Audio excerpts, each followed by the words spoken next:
guys! Welcome to my channel. Please like, comment, and subscribe na din po. Ngayong araw ay gagawa ako ng hotdog pillowcase cover. Ang sukat po ng ating pillowcase cover ay 41 by 11. Papakita ko muna po sa inyo yung finished product ng aking hotdog pillowcase. Ayan po ang aking finished product ng hotdog pillowcase. Alam ko kung ilan yan. So ngayon guys, ipapakita ko naman sa inyo ang hindi ko pa natatahi. Ang lapad po nito ay 25 inch at dito naman po sa haba ay 43 inch. Ang garter naman po na gagamitin natin ay ito, ganito kalapad. Ang haba po nito ay 13 inch. Dalawang 13 inch po ang kailangan natin sa ating hotdog pillowcase. Swak na po ito, yung haba na yan. So ngayon guys, pakita ko sa inyo kung paano tahiin ang hotdog pillowcase na ito. Napakadali lamang po at hindi na kailangan ng overlock machine.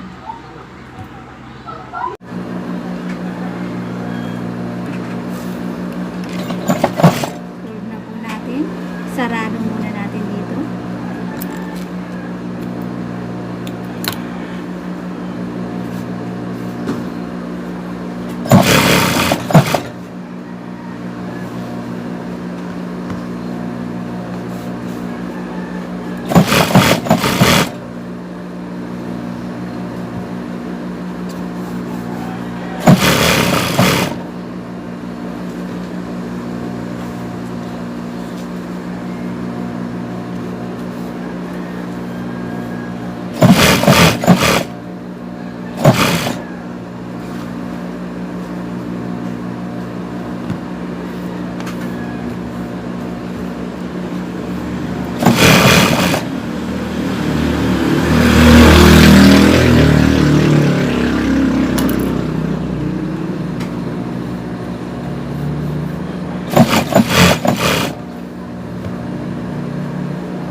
Sarado po natin yung haba niya. Ngayon ay baliktarin naman po natin.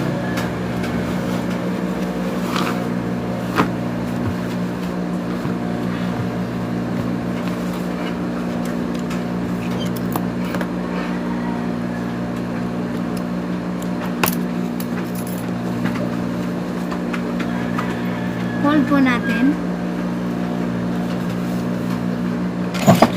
1/4 lang po.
ngayon ay maglagay tayo ng marking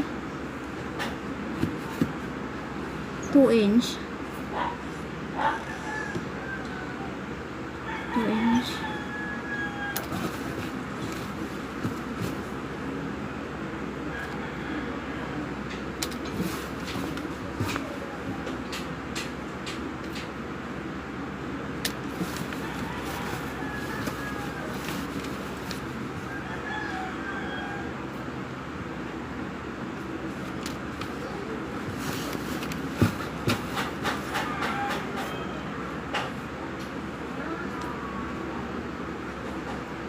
Kabilaan po ay 2 inch. Mag-marking na tayo para tuloy-tuloy na yung paglagay natin ng garter.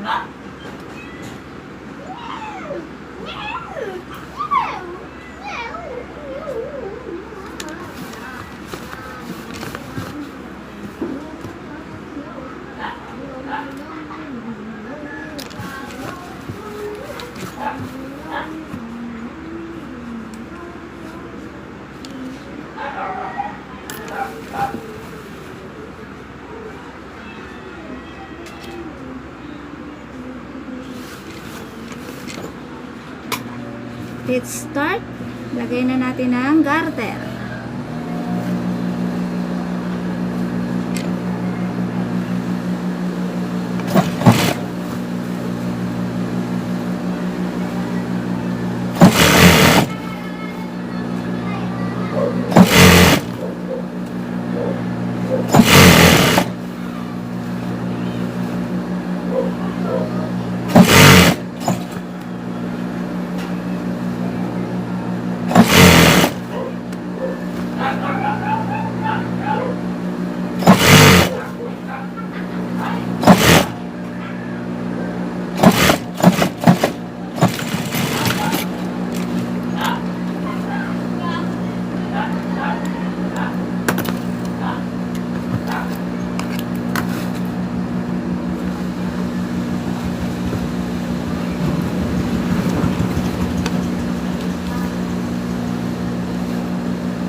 Kung kahirap-hirap.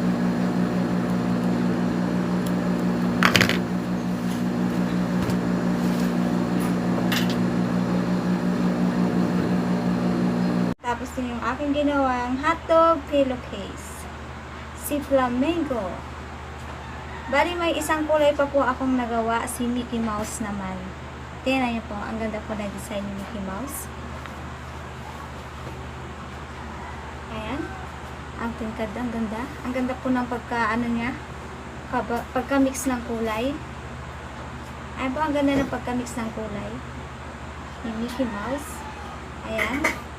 At si Flamingo. Bali, naka-apat po akong gawa ngayon na hotdog pillowcase. Salamat guys. See you next video.